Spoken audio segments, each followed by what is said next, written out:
Okay, kay tungod mapasok man, so maghimo na lang kitahin video. Actually, mga subject, tapos naman ako, di man nilaba. But anyway, so di man kita able mag-meet. So I'll make a video. Maharap na ako di bayo din na nagkikita. But anyway, anak ko lang itong awaray ka mo sisiring, di ba? So actually, nakabutang hatchet kasi is electrostatic, electricity, magnetism, optics. So due to time, ito na lang makakover is electrostatic. So actually hini nga libro nga ping gagamit electrostatic hini, I think kutob nga niya 21, 22. Pagka 23 may danat niya overlap it mo na electricity. And then imo magnetism adin na chapter 27. Anyway, di man siguro ni yung major subject ini. So ang tapos na kita na chemistry, may na kita na chemistry naton energy battery. So that was may nakita dito electrolysis. So I think waray man lot din electrolysis, more on physics kasi ini add to more on chemistry. So ani mo chemistry and battery. Din is more on physics, but actually itiya concept la with respect to electrostatic and electricity. Basically iti mo electricity may constant flow ani mo electrons. Salamat ira paliwanag. Nabasa lang ako. Pag simulan electrostatic, meaning wara ito nga constant. Possibility ni istoryan la may bumalhin electrons, nga tanan nga atoms, molecules, may protons, electrons ito era. Pero kung may nabalhin na era, may natong ginatawag na nga mga excess charges. Okay? Tama na ito concept it electrostatic. Iton imo mga electrons na balhin, and we call it ito nga mga substance or kundi nabalhin nira ang gimbibiyaan nga ang gimbabalinan ginatawag naton nga na-charge sira. Okay?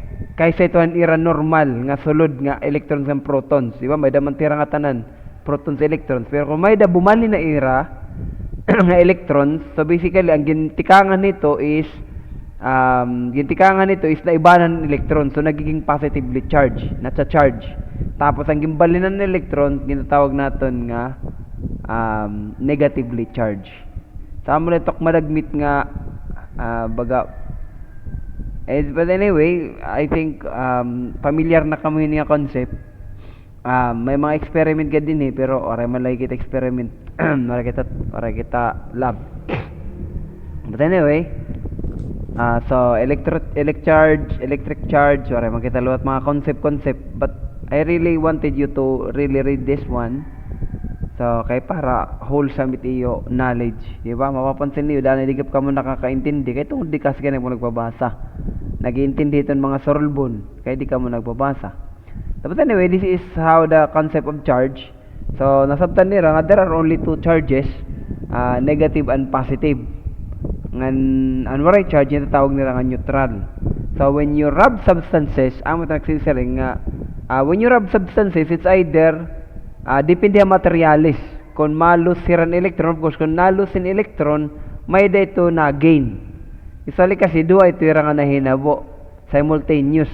Diba? Para po chemical reaction. Pag nag-react, ito sa talaga na react gap na may nahimo nga product. So the same thing with this concept.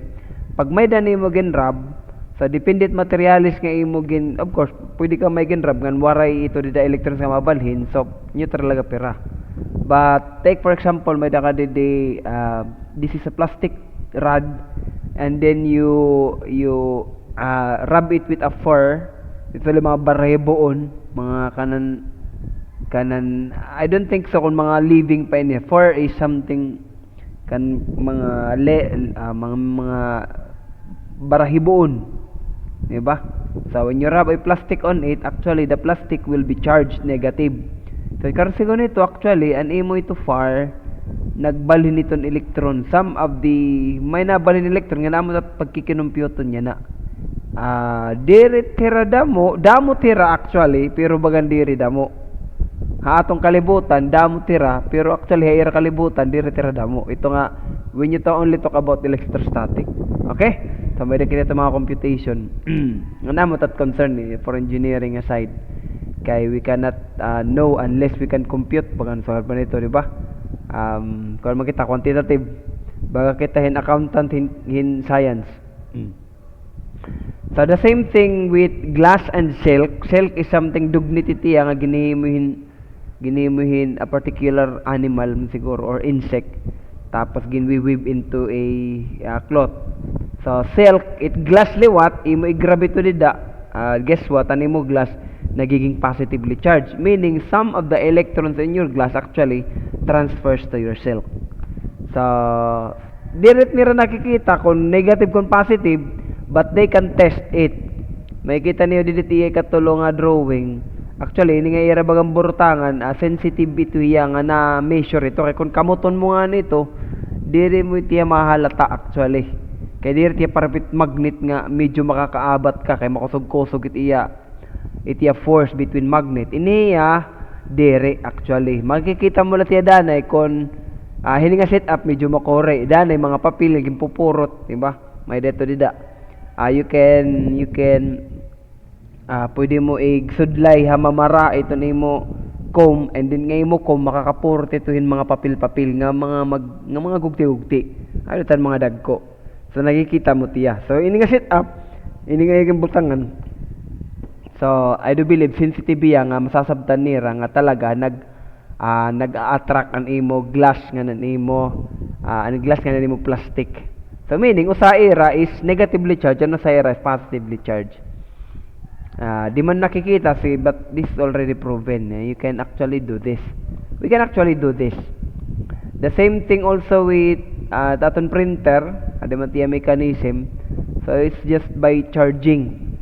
So nakokontrol man naton ito nga aton mga equipment nga aton printer, nakokontrol ito niya kung hain nga part, hay mo toner or hay mo rotating, ini nga maimo rotating drum, hay nito na ma-charge. So kung na-charge na mo ito nga gamit it laser, so na-engraver tiya kung hain tiya i-charge. Anyway, you can just think outside of the box, and then kung umagi na ito nga toner nga gin-charge liwat positively, so mapilit na tiya nga tuhan negatively charged nga drum nga side. Di man tiya pag-charge sa amin tiya mga application electrostatic. So for electrostatic, mabalik kita yung concept nato ng aton the smallest particle or the smallest element or the smallest entity of matter, which is an atom. So all molecules, substances, molecules are made of atoms, and atoms is made of subatomic particles. We have proton, electron, and neutron. So maaram kita na chemistry, di ba? Bisa na high school pala. Importante la inihira ini nga mga mass banging kailangan niyo. So ipansurat na lang ito nito yung mga constant. So you have mass of electron, mass of proton, mass of neutron. Iton key to note is mo proton yan mo neutron, almost similar ito ira mass, pareho ira bugat. And we know nga chemistry nga nimo proton nga neutron, hira ito na accountan nimo atomic mass. Okay? Mo electron ikumpara ira is so small. Ito to the negative 31, samtala nga dito na negative 27.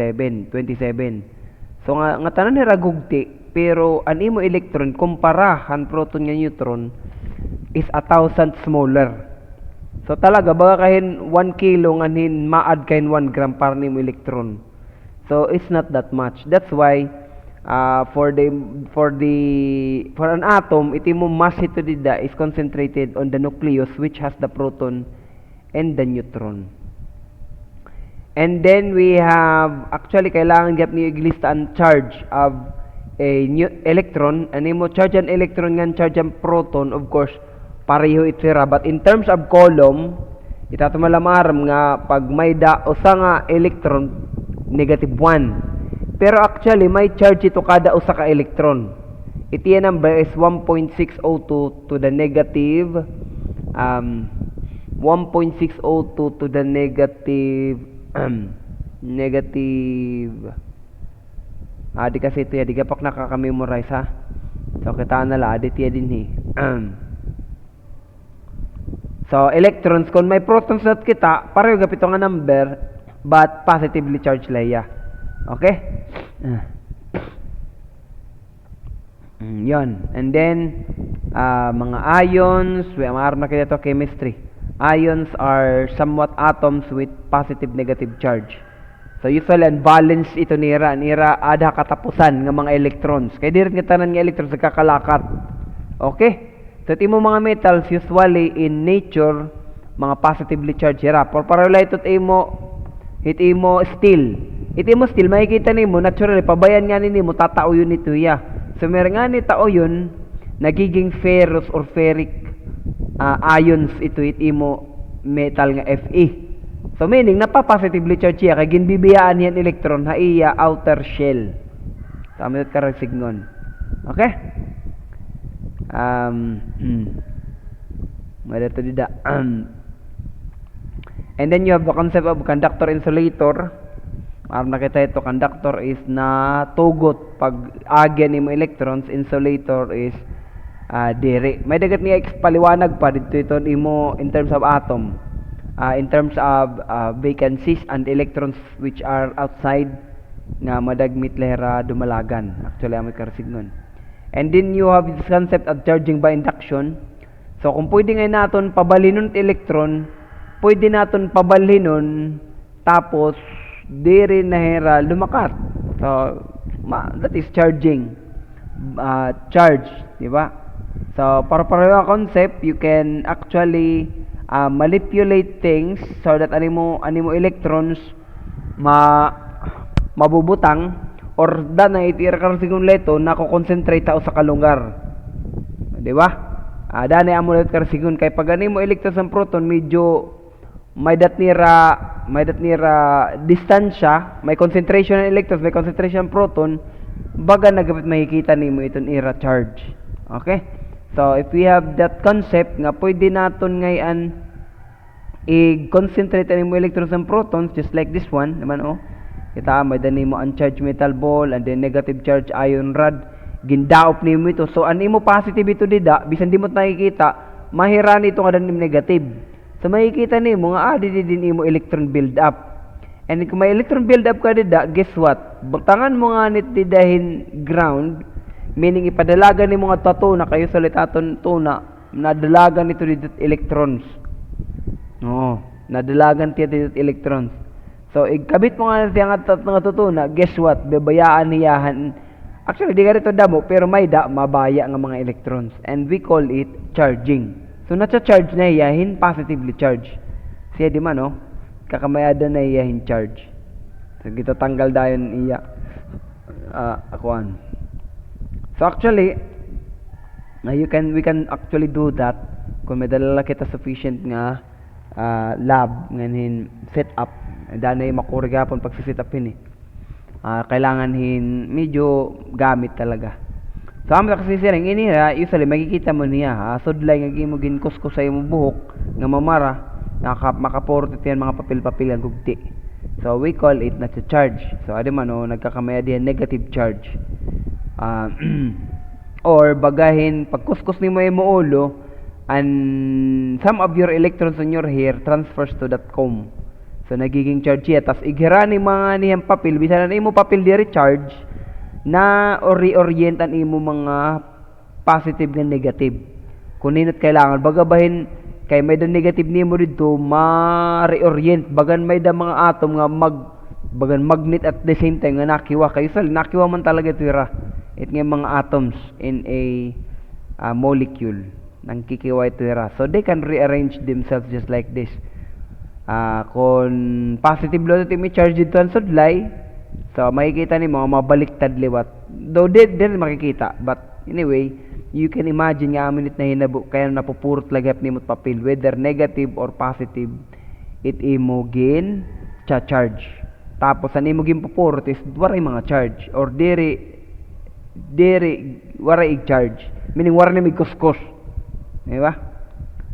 So and then after that if we already know that there is really that charge, it's time to account for the force of that charge. And here comes the Coulomb's law. Actually amo latot Coulomb's law. Pag account lahi itong charge. Ani mo la simplest nga charge.